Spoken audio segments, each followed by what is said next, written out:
네, 안녕하십니까. 서울대학교 치학대학원의 조현주 교수입니다. 저는 서울대학교 치학대학원에서 예방치과를 전공하였고, 현재 이제 본교에서 부교수로 재직 중입니다. 제가 이제 연구를 이제 주로 데이터, 인공지능, 그 다음에 증강현실, 가상현실 이런 것들을 좀 연구를 해왔었고, 이제 최근에는 보건산업진흥원에서 이제 마이데이터를 이용한 비대면 인공지능, 구강건강관리 에 대한 연구도 시행하였습니다. 그러면서 이제 디지털 헬스케어 그리고 이제 데이터에 대한 좀 이해를 깊게 할 수 있었습니다. 제가 강의를 두 개를 준비했습니다. 디지털 헬스케어의 이해와 이제 데이터에 관련된 이야기인데요. 이것들을 한번 같이 보시면서 왜 우리가 이제는 데이터가 중요하고 그리고 디지털 헬스케어가 어떤 것인지를 이제 설명드리도록 하겠습니다.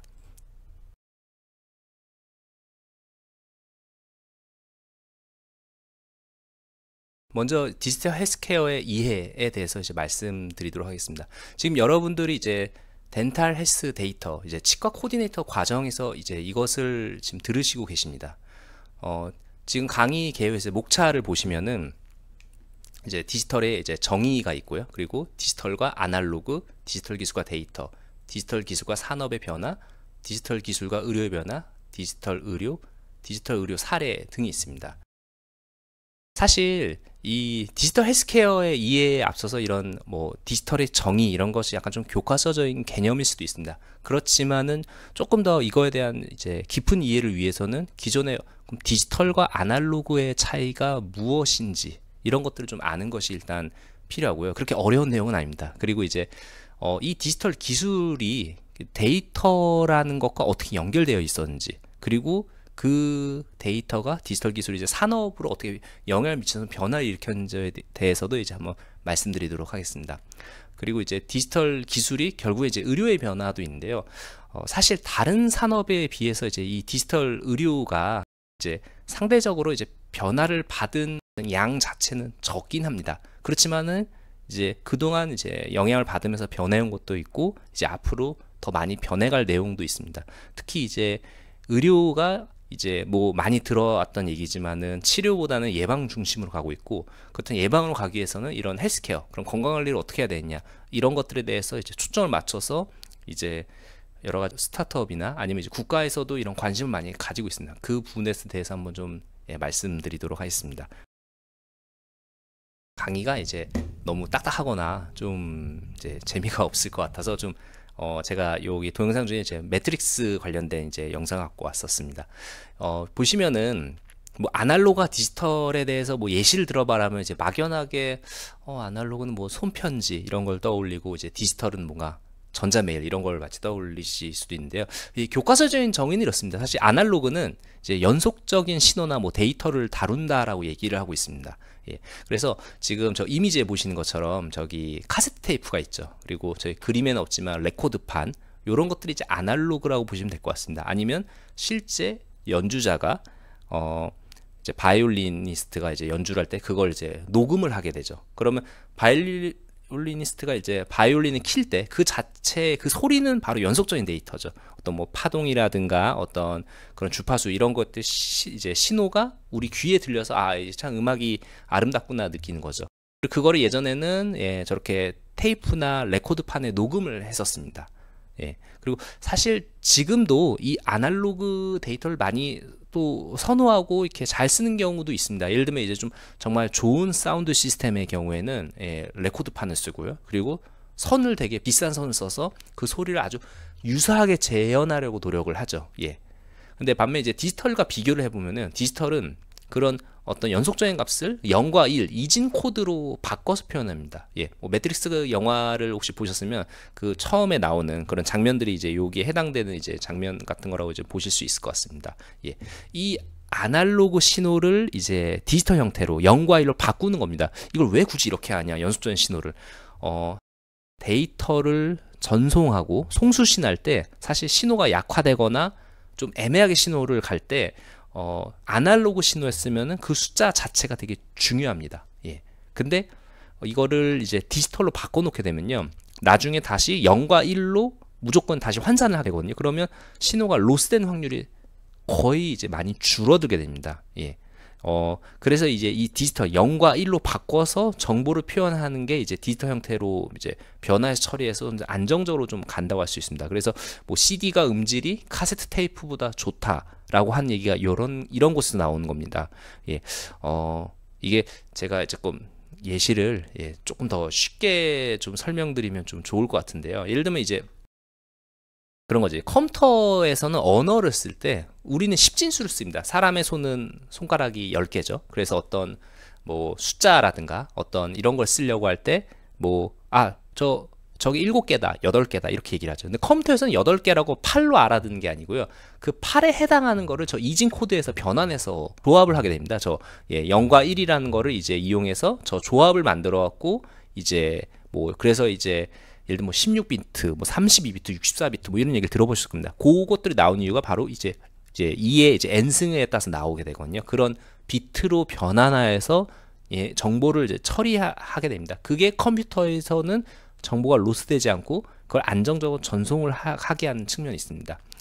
그러한 디지털의 측면을 이용해서 이제 치과에서 많이 이제 가장 대표 쓰는 게 이제 파노라마죠. 과거에는 이제 엑스레이 같은 거, 구강내 뭐 인트라오랄 군의 방사선 사진, 페리 사진을 찍었을 때 필름으로 해서 현상을 했었죠. 그리고 이렇게 뭐 핀셋으로 휘저은 다음에 이렇게 밝은 빛에 비춰봐서 봤었죠. 근데 이제 이거를 디지털로 변환을 하게 되니까 우리가 이제 어떤 흑화도라든가 아니면 어떤 여러 가지 선회도나 이런 걸 좀 조절할 수 있게 되죠. 마우스로 이렇게 좀 조작을 하면서 좀 더 선명하게 저기 병소가 있나 없나 이걸 볼 수 있는 장점이 있었고요.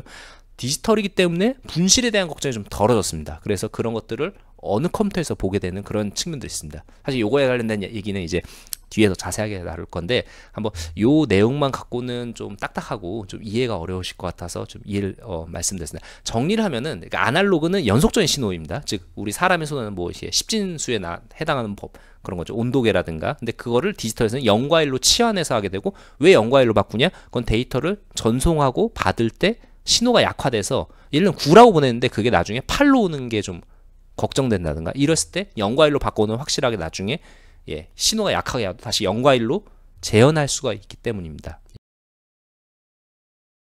그러면 이 디지털과 아날로그의 장단점에서 좀 말씀드렸는데 그래도 이게 말로 말씀드린 것보다는 실제로 슬라이드에서 설명을 좀 드리면은 아날로그는 어쨌든 시간에 따라 연속적으로 이제 값을 가지는데 이 강도가 변할 수 있다고 했었죠. 그래서 이 강도가 변하는 거를 이제 0과 1로 바꿔놓으면 나중에 송수신할 때 이것들이 이제 노이즈나 이런 것들이 이제 품질 저하는 덜어지게 되죠. 다만 이제 단점이라든 어째 뭐 이제 아날로그 같은 경우는 상대적으로 이제 좀 자연스러운 데이터를 표현하죠. 아까 제가 그래서 음악 같은 경우 정말 좋아하신 분은 레코드판에 잘 녹음된 레코드판을 아주 좋은 오디오기를 재현해서는 한다고 했었습니다. 아무래도 우리가 실제 바이올린스가 진짜로 키는 거를 디지털로 재현할 때 여러 가지 이제 어려운 점들이 있겠죠. 그런 뭐 자연스러운 데이터 표현이라는 게 있을 수 있습니다. 책을 볼 때도 요즘 오디오북도 많이 보시거나 아니면 이북도 많이 보시겠지만은 아무래도 손으로 직접 종이책을 볼 때 조금 더 집중도가 더 좋을 수는 있습니다. 자연스럽죠. 그렇지만은 제가 이걸 들고 다녀야 되고 무겁고 또 항상 갖고 있을 수가 없죠. 데이터 복제도 어렵고 제가 뭐 스마트폰도 있고 노트북도 있고 아이패드도 있는데 그 세 군데서 다 볼 수가 있죠. 앱이 설치되어 있고 제 계정이 있으면 그런 점에서는 데이터 복제가 아주 자유롭죠. 그런 좀 측면들이 좀 있을 것 같습니다. 여기 뭐 나오진 않았지만 또 단점으로 어떤 개인정보 보호라든가 그런 것들이 장점이 단점으로 좀 작용할 수가 있을 것 같습니다. 자, 그러면 이런 이제 디지털과 아날로그가 이제 결국에는 이제 데이터라는 걸로 이제 좀 변환을 하게 될 텐데요. 자, 여기를 한번 좀 보시면은 사실 이건 제가 예전 저는 이제 전공을 이제 치의학을 전공하기 전에 산업공학과를 전공했었습니다. 그때 이제 뭐 정보 이제 경영학이나 뭐 정보공학 이런 얘기들을 많이 했었는데 그 정보라는 인포메이션 이전에 이제 데이터라는 것들이 있었습니다. 요거는 사실 2000년대부터 있었던 개념입니다. 데이터라는 것들이 있었고 그 이제 뭐 우리는 뭐 사람에 대한 데이터들이겠죠. 여기 보시면은 여러 가지 그런 관련된 뭐 쇼핑몰의 어떤 주문 내역 같은 게 좀 있고요. 뭐 지금은 훨씬 많겠죠. 여러분들 뭐 쿠팡이라든가 배달민족에서 음식을 시킨다든가 그런 여러 가지 데이터들이 있습니다. 그거는 각 개인에 대한 데이터도 있고 또는 회사에서는 어떤 매출을 올리기 위해서 어떻게 판매해야지 이런 여러 전략을 짤 수도 있습니다. 그렇게 했었을 때 어떤 사람이 좀 뭐 더 많이 산다든가 아니면 어떤 품목이 더 많이 팔린다든가 이런 걸 토대로 분기별로 어떤 뭐 판매액 같은 걸 볼 수가 있습니다. 이게 이제 정보라고 할 수 있겠죠. 거기서 그걸 판단으로 해서 이제 의사 결정을 합니다. 이제 예를 들면 뭐 당연한 얘기지만 겨울에는 좀 더 난방기구가 잘 팔리고 그다음에 여름에 뭐 선풍기나 이런 에어컨 같은 게 잘 팔린다고 결정할 수 있고 여기 나온 예시 말고 제가 좀 다른 예시를 좀 말씀드리면요. 요것도 되게 오래된 얘기입니다. 그 미국에서 이제 월마트나 이런 대형 마트에서 기저귀 같은 걸 이제 판매를 할 때 가만히 보니까 남성이었을 때 기저귀를 사갈 때 맥주도 사가는 것이 관찰이 되었습니다. 그래서 처음에는 왜 기저귀랑 맥주를 사갈까? 이런 것들을 잘 좀 모르다가 이게 이제 미국 기준으로 좀 생각하시면 됩니다. 한국보다는 아빠들이 이제 보통 이제 엄마의 이제 요청으로 마트에 와서 심부름해서 기저귀를 육아용품을 사가죠. 근데 육아가 고단하니까 맥주도 사가는 겁니다. 근데 육아가 고단하니까 맥주를 사가는 것들이 이제 커플링 되는 게 이제 데이터로 관찰이 되니까 그게 정보죠. 남성 이제 아빠들이 와서 맥주와 기저귀를 같이 사간다. 그래서 내린 결정은 널리진 이겁니다. 그러면 기저귀, 육아용품 옆에 맥주를 같이 갖다 놓자. 그러면 이왕이면 맥주를 물론 사야겠다고 맘먹고 맥주 판매대로 가서 맥주를 집기도 하겠지만은 눈에 띄면 저걸 사야겠다 하고 더 쉽게 그 마트의 매상이 올라갈 수 있겠죠. 그런 지식으로 표현되는 게 바로 이제 이런 일련의 흐름, 데이터와 인포메이션과 널리지의 흐름이라고 보시면 될 것 같습니다. 이건 사실 되게 매우 여러 가지 예제들이 유명한 것들이 많습니다. 예를 들면 이제 이런 뭐 빅데이터라고 하죠. 이제 요즘은 빅데이터라는 얘기를 잘 안 쓰는데 이제 뭐 빅이란 말보다 그냥 데이터라는 얘기도 많이 하는데요. 어쨌든 과거에 빅데이터라는 개념을 많이 쓸 때 어떤 사례로 이제 엄마가 알기 전에 어떤 딸의 임신을 예측하고 그 월마트에서 어떤 영양제나 이런 것들을 이제 출산을 축하한다고 출산 용품을 보낸 적이 있었습니다. 당연히 딸은 미혼이었고 임신했다는 걸 이제 인지를 못한 엄마는 화가 나서 따졌죠. 근데 알고 보니까 진짜 임신을 했던 겁니다. 그 왜 그런가 했더니 딸의 음식 패턴이 달라진 거를 이제 마트에서는 인지를 한 겁니다. 데이터로 했을 때 원래 먹던 음식들을 잘 안 먹고 그 다음에 뭐 엽산이라든가 그리고 이제 약간 그 초기 입덧을 하기 때문에 역한 그런 고기 같은 것들을 잘 안 먹고 그 다음에 술을 이제 안 사기 시작했고 그런 데이터를 토대로 임신했다는 걸 예측을 한 그런 것들도 마찬가지 이런 데이터와 인포메이션의 널리지로 흐르는 그 일련의 흐름이라고 볼 수 있을 겁니다. 그런 걸 또 뭐 지식 경영 이런 식으로도 좀 얘기를 합니다. 이런 데이터들이 이제 시간이 흐르면서 많이 폭증을 하게 됩니다. 요것도 사실은 거의 한 10년 전에 어떤 그 이미지를 제가 갖고 왔었는데 이 현재 이제 데이터가 이제 폭증하는 걸 이제 보여준 거라서 크게 이제 상관없을 것 같은데 여기 보시면은 과거의 데이터가 별로 양이 많지가 않다가 이게 무한하게 증폭을 하는 걸 보이시죠? 그러면서 이 흐름이 지금 현재 어디까지 왔냐면 여러분들 이제 많이 들어보시고 써보기도 하셨던 챗 GPT, 이제 라지 랭귀지 모델, 이제 거대 언어 모형으로까지 나오게 됐습니다.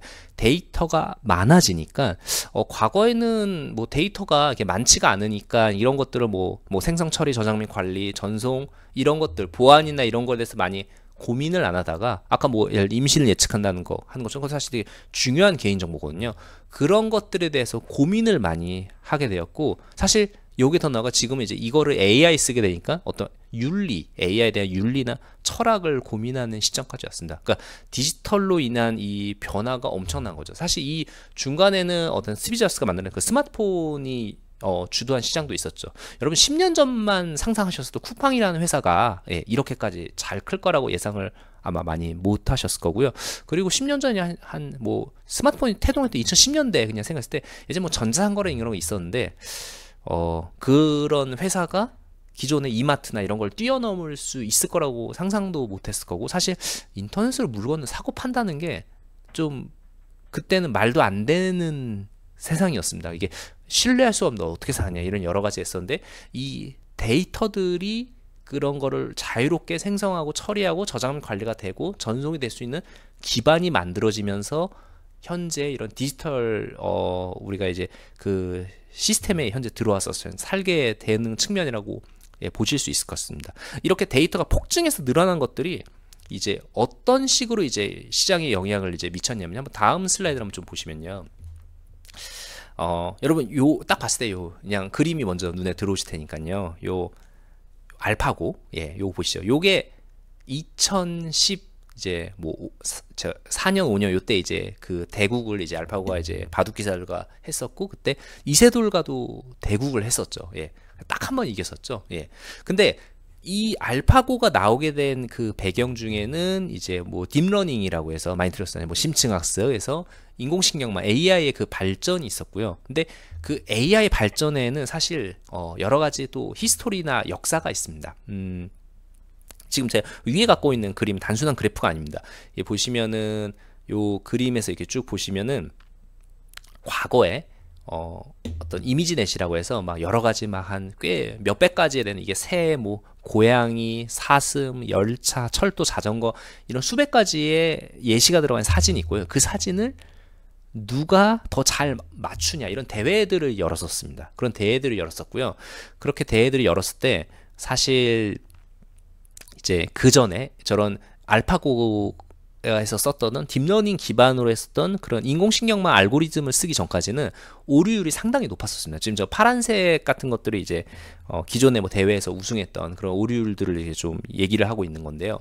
근데 지금 여기서 파란색 점들이 보이고 초록색 점들이 보이는데요. 어느 날 인공신경망을 이용해서 그런 것들을 맞추는 걸 해봤더니 갑자기 이제 현격하게 기존 것들보다 되게 좋게 나타나게 하는 시점들이 나왔었습니다. 사실 AI란 인공지능 것도 되게 그 암흑기라는 게 한 2번이 있었습니다. 혹시 여러분 예전에 그 영화에서 예전 2차 세계대전에서 그런 잠수함이 어디 있는지 그런 걸 맞추는 그런 암호를 이제 풀어내기 위한 것들을 이제 예전에 그런 컴퓨터를 최초 컴퓨터라는 걸 이용해서 그런 걸 이제 경우의 수를 따져서 인공지능을 만들어내기 했었고요. 그래서 이 사람들이 이제 언젠가 AI가 나타나서 뭐 터미네이터 같은 그런 뭐 그런 것도 나오거나 아니면 좀 안 좋게 그려내면 영화에 이제 좀 인류의 미래가 어두워지고 그런 것들을 상상했었지만 실제로 인간의 어떤 두뇌에 근접하기가 참 어려웠습니다. 그러니까 예를 들면 개나 고양이 같은 거를 구분해서 맞추려면은 강아지 같은 경우야 이제 뭐 강아지 같은 경우 어떻게 이렇게 생긴 강아지라는 게 저희는 아는데 기계한테는 컴퓨터한테 이걸 인식하기가 되게 어려웠어요. 뭐 고양이가 조금 더 쉬운데 고양이도 귀가 뾰족한 건 맞는데 귀도 뾰족하고 꼬리도 있고 저희는 꼬리와 엉덩이만 보고도 저희 고양인지 개인지도 구분할 수 있거든요. 근데 그런 거를 맞출 수 있게 하는 게 어떤 로직이 아니라 저런 무수히 많은 데이터를 학습시켜서 이제 알게 하는 방법을 했었고요. 이제는 그 폭증한 데이터가 챗GPT라는 거대 언어 모형으로까지 나와서 그 성능이 점점 향상되고 있습니다. 그래서 이런 배경들을 말씀드려요. 그래서 이런 디지털 기술이 도입이 되면서 저런 인터넷이나 클라우드 컴퓨팅, 빅데이터, 인공지능, 뭐 사물 인터넷 이런 것들의 큰 변화가 여러분들 이미 뭐 이제는 이게 2000년 10년대까지만 해도 그런가라 하지만 이제는 많이 느끼신 거예요. 일단 저만 해도 마트를 잘 안 가거든요. 주로 쿠팡에서 배달을 시키고요.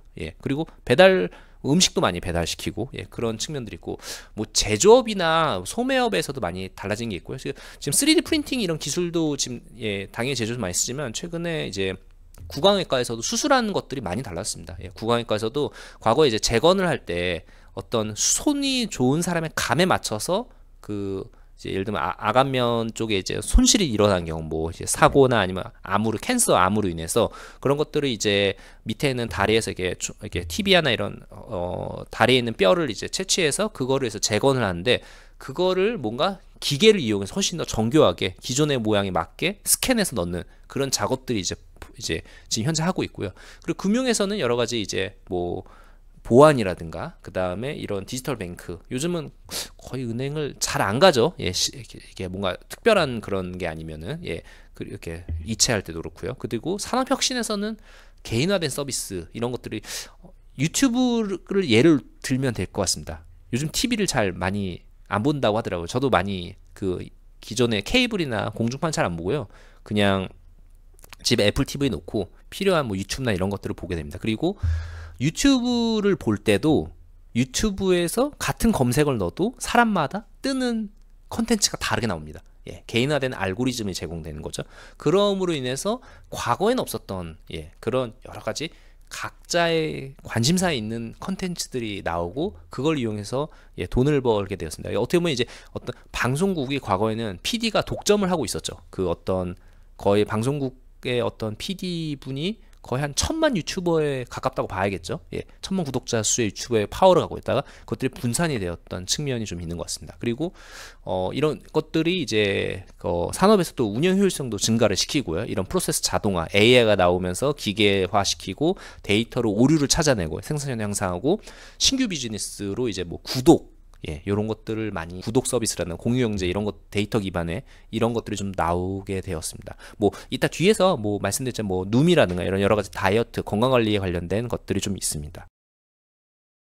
이 결국 데이터들이 나오면서 결국에 이제 마이데이터라는 개념까지도 나오게 되는데요. 이게 사실 마이데이터가 이제 2020년 이제 초에 우리나라 정부에서 이제 데이터 3법, 개인정보보호법, 신용정보법, 그 다음에 어떤 금융정보에 관련된 법들을 이제 통과시켜서 이 개인정보가 자기가 이제 스스로 누구한테 어느 범위까지 알리고 이용하게 할지 이런 것들 결정하게 하고 이 정보를 누구한테 보내달라고 요구할 권리들이 만들어져 있어서 요즘 뭐 증권 앱이나 은행 앱에 들어가시면 마이데이터 연동시키면 꼭 그 은행만 그 은행이 아니어도 내 계좌, 뭐 내 증권 계좌 그리고 내 연금 심지어 내 카드 정보까지 다 통합이 돼서 이런 것들을 보실 수 있습니다. 또 뭐 많이 쓰신 분들이 아직 엄청 많지는 않지만 요거 쓰신 분들은 아실 겁니다. 마이데이터로 동의하시면 내 자산 상태를 한눈에 다 볼 수 있는 그런 것들이 나와 있고요. 사실은 이게 이제 디지털 헬스케어로 해서 의료 데이터, 어떤 어떤 헬스케어, 마이 헬스웨이 이런 앱에서 그런 것들로 이제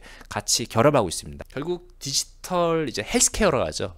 그냥 이제 과거에는 이제 필름 영상을 엑스레이로 보는 거에서 이제는 이런 전자차트 같은 것들이 나오죠. 이제 덴토앱이나 하나로 같이 그런 전자차트들을 이용해서 사실 이거는 뭐 환자 개인이 쓴다기보다도 이제 치과에 있는 선생님들이 이제 주로 많이 쓰시죠. 이런 것들을 좀 편하게 이제 볼 수 있고 입력하고 청구도 편하게 되었고요. 그러고 이제 단순히 치료나 이런 진단 이런 거에서 이제 더 나아가서 이런 스마트워치에서는 실제로 일단 뭐 심박수나 아니면 수면 뭐 이런 것들을 좀 보고 있죠. 최근에는 이제 뭐 갤럭시에서 수면의 장애가 이제 이런 것까지도 볼 수 있는 뭐 FDA 승인을 받았다는 뉴스도 나오고 있습니다. 그리고 이제 어떤 개인의 어떤 치아 상태를 이제 원래 이게 보철 치료용이긴 하지만 이런 걸 이제 진단에도 쓰이는 이제 활용을 계속 하고 있습니다. 저도 이제 이런 것들 데이터를 계속 수집을 연구해서 좀 하고 있고요. 이런 것들을 이용해서 환자의 건강 관리나 뭐 효율성, 효과성을 높이고 결국에는 이제 환자 중심이죠. 공급자 중심보다는 수요자 중심. 원래 권력이라는 게 사실 독점된 거에서 이제 분산되는 식으로 가는 게 대세라서 그런 환자 중심의 치료나 어떤 의료 서비스 접근성이 향상되면서 비용도 절감시키고 그 다음에 이런 만성 질환도 관리하는 이런 식의 것들을 하고 있어요. 요런 비슷한 사례는 제가 뒤에서도 계속 거의 비슷한 이제 반복하지 않는 사례로 좀 말씀드리도록 하겠습니다. 이런 디지털 의료가 결국에 이제 아까 금융만 말씀드린 마이데이터라고 해서 그게 내 진료와 뭐 건강관리와 의료기관 서류 발급에도 좀 활용하려는 걸 하고 있고요. 근데 아직 이제 법적으로 현재는 지금 원래 20년 초에 계획한 거에 따르면 이미 되고도 한 1, 2년 지났어야 했는데 현재 지금도 추진 중입니다. 근데 요거의 취지는 이겁니다. 지금 현재 그 환자의 그 차트나 데이터를 환자 개인이 갖고 있게 하게 하는 건데 스마트폰에 안전하게 블록체인을 갖고 있고 이걸 토대로 이 환자가 어떤 식의 치료를 받아왔고 어떤 위험도가 있는지를 보게 하는 게 이제 현재 마이데이터입니다. 현재 마이데이터는 건강검진 정보만 있습니다. 여러분 이제 2년마다 받으시는 선생님께서도 아마 받으시죠. 2년마다 뭐 고혈압, 콜레스테롤, 그다음에 이런 수치들을 피부방에서 재고 뭐 건강 이상 있는지 없는지 보고 설문도 하시잖아요. 그 데이터만 현재 마이데이터인데 그거 외에 로컬이나 대학병원에서 진료받으신 데이터까지 같이 하는 게 핵심입니다. 그렇게 함으로써 이제 어떤 뭐 정밀 의료나 이런 것들에 대해서 예측을 하려고 하는 거고 사실 정부에서 많은 연구를 들여서 이런 디지털 의료 마이데이터에서 계속 추진을 하고 있습니다. 추진하고 있고 당장은 아니지만 어쨌든 여러 가지 이제 계속 실증들을 현재 지금 하고 있는 상황이고 제가 검색을 오늘도 한번 해봤는데 뭐 이제 기사는 한 작년 23년 6월쯤에 기사였지만 한 25년쯤에 이르면 그걸 가능하게 했다 이런 식으로 추진을 하고 있습니다. 근데 뭐 항상 계획보다는 좀 늦춰지고 있어서 어떻게 될지 모르겠어요. 속도가 문제인데 방향은 그렇게 가고 있습니다. 이러한 이제 디지털 기술이라 이런 의료들을 이용해서 뭐 꼭 마이데이터 많이 쓰이는 건 보시면 혹시 이 눔이라고 보셨을지 모르겠습니다. 그래서 이 검색하시면요. 제가 그냥 뭐 이런 이 회사가 어느 정도 된 회사인지 보여드리려고 말씀드렸는데, 식단을 입력을 하고, 식단을 입력하고 그다음에 내가 얼마나 운동했는지, 그 핸드폰에 이제 걸음수는 추적이 되잖아요. 그다음에 운동 모드로 바꿀 수도 있고, 특히 스마트워치 같은 거 있으시면 더 정교하게 추적이 되죠. 그런 것들을 이용해서 건강 관리를 하게 하는 거고, 실제로 이게 구독형으로 이제 결제라는 거고, 시장 가치로는 뭐 5조 원 정도, 10조까지 갔다가 뭐 좀 내려가 있습니다. 이게 왜냐면 뭐 요즘 뭐 삭센다나 위고비라고 아시겠죠. 그런 약으로 살 빼는 것들이 갑자기 나오면서 좀 그런 영향이 있지만, 어쨌든 이런 디지털로 인해서 건강 관리, 이걸 의료라고 해야 될지 모르겠지만 건강 관리, 헬스케어 쪽에는 지금 현재 시장 가치를 받으면서 실제 그러면서 이제 매출을 올리는 스타트업들도 있고요. 그리고 그냥 제가 그냥 하는 연구 중에는 이것도 이제 디지털로 하는 거죠. 예. 그 VR로, 예, 오큘러스 이제 퀘스트 2를 이용해서 이제 내가 저 치경부와 이제 치아 사이를 좀 닦게 하는 식으로, 이제 그런 식으로 이제 이런 것들을 재현해서 이걸 가르친 사람과 안 가르친 사람 간에 뭐 실제 플러그 관리가 어떤지 뭐 그런 것 좀 임상 시험을 좀 현재 하고 있습니다. 네. 그리고 이제 아이오바이오의 이제 이 큐레이 소프트웨어, 이것도 되게 중요한 이제 데이터가 될 수 있죠. 뭐 크랙이라든가 아니면은 그 안에 있는 어떤 뭐 제가 뭐 큐레이 얘기는 자세히 안 했습니다. 포피린 같은 것들과 이제 이용해서 치아 우식의 위험도라든가, 아니면 저런 플라 같은 게 있으면 저 치아 예우 이런 것들 판정할 때 많은 데이터로서 중요한 데이터로 역할을 할 것 같습니다. 이런 것들이 이제 결국에 점점 의료의 변화를 나간 데 있어서 기반이 되는 도구들이라 할 수 있을 것 같습니다. 예. 지금까지 제가 이제 디지털 헬스케어 얘기해서 디지털과 아날로그의 차이를 얘기하고, 그것들이 송수신하기 위해서 어떻게 해야 하는지, 그리고 그 데이터들이 폭증하면서 어떤 챗GPT나 이런 뭐 아까 알파고나 이런 것들의 모형들이 이제 나오게 된 사례도 말씀드렸고, 그거에 대한 응용 예시, 뭐 마이데이터, 그다음 제가 한 뭐 VR이라든가 눔, 그리고 큐레 이런 것들을 좀 말씀드렸습니다. 조금 더 이제 데이터나 이런 데서 좀 더 자세하게 그 강론들에 대해서도 또 저나 다른 선생님께서 좀 말씀을 해드리도록 하겠습니다. 경청해 주셔서 예, 감사드립니다.